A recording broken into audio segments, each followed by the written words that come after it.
Farmers who work with chefs a lot learn to appreciate their dedication to quality. Chefs' high standards force growers to perfect their farming and post-harvest techniques. Chuck Boerner of Ono Farms on Maui says he began farming with an ideal, and that led to many good things. So we started farming organically. We've always farmed organically. It's kind of our niche, our automatic value added, we like to think. And started supplying, one health food store and then all the health food stores, and then found a receptive audience in certain chefs, and especially those that owned their own restaurants. But it varied. It kind of depended almost on the personality of the chef and the personality of me or whoever I had going in and delivering our product. I tell all of my delivery people they're the salesman too, or they're the waiter, for Ono Farms. So make sure that the customer is happy is the key thing. But it kind of got us on the map too. It got us out there. It got us into the back door of the kitchens, which was also real interesting to see. And my kids are doing delivery, and so they kind of saw there were other areas of agriculture where they could make a dollar or make a living. They didn't have to be a farmer, but they could carry it one step more and be a chef, or work in a restaurant, or work on the farm and concentrate on supplying restaurants. So it definitely broadened our market. Working with these exotic fruits, it takes a pretty innovative chef to use them all, and they're changing sometimes every week. Mountain apples coming. I do about 4 or 5 different varieties of mountain apples, so I can kind of extend that season. Lots of them go off close, but not exactly at the same time. But getting a chef to learn how to make mountain apple crisp, or mountain apple salsa, or lots of different things. The chef at Hana Hotel has been making a chocolate sapote mole that he's pouring over his pork, and he was taking the mountain apples and actually steaming them and candying them and then freezing them and then using them out of his freezer, candied mountain apples. Peter Merriman, who I got to say, my best account, they pay 2 weeks on time since the day I started dealing with them, and they get very good service from us. We actually call all of our chefs twice a week, every Monday and Thursday. Those are our harvest days. We pack up special boxes for them, whatever they want, 5 pounds of this, 2 pounds of that, on Monday and Thursday afternoons, and they get it delivered Tuesday and Fridays. Anyway, Peter has come up with the idea of this exotic fruit plate, quote unquote. You can't get this on the mainland. That's on his menu. And that's a very big seller. People call who can't do our tour. We do tours on the farm too, 2 days a week. But people call from Lahaina who can't make it to our tour. I'll tell them, why don't you just go down Peter's place and Hula Grill and get yourself a exotic fruit plate. It says you can't get this on the mainland. That's about as good as you can do. Next best thing is come to the swap meet on Saturday and see me with all of my products and stuff.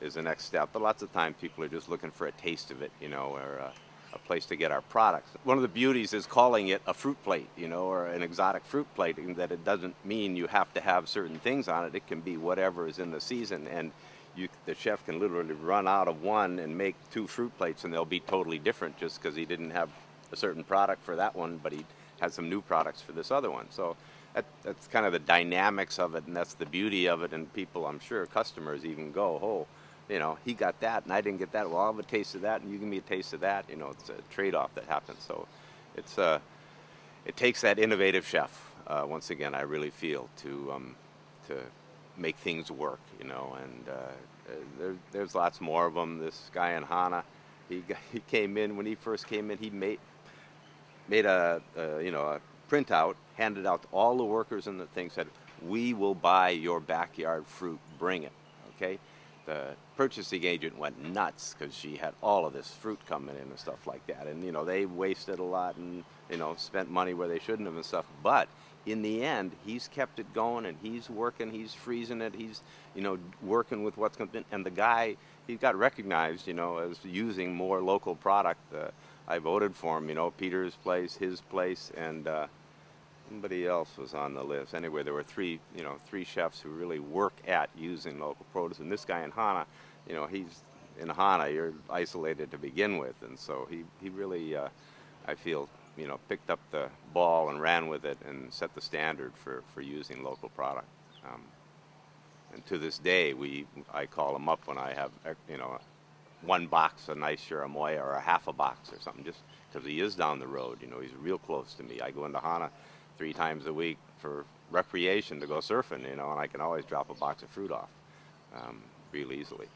It's kind of come down that this chef relationship is great and stuff, but that is really almost gravy on top of the local market. And I think that the local demand for local product that's coming through a farmer's market venue is actually driving the chefs to buy more local as well, in not only the high-end restaurants, but in the economy restaurants where the locals eat.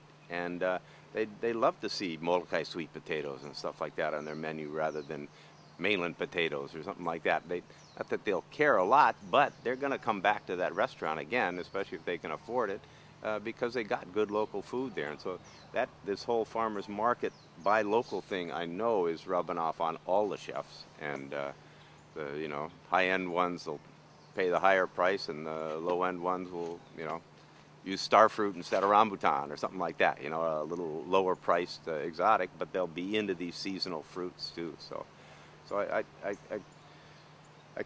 have a hard time saying that there's anything about the farmer chef thing is bad. It's just that it's very seasonal and goes up and down, and I wouldn't ever put all my eggs in the chef basket. I wouldn't put all my eggs in any basket these days. I'd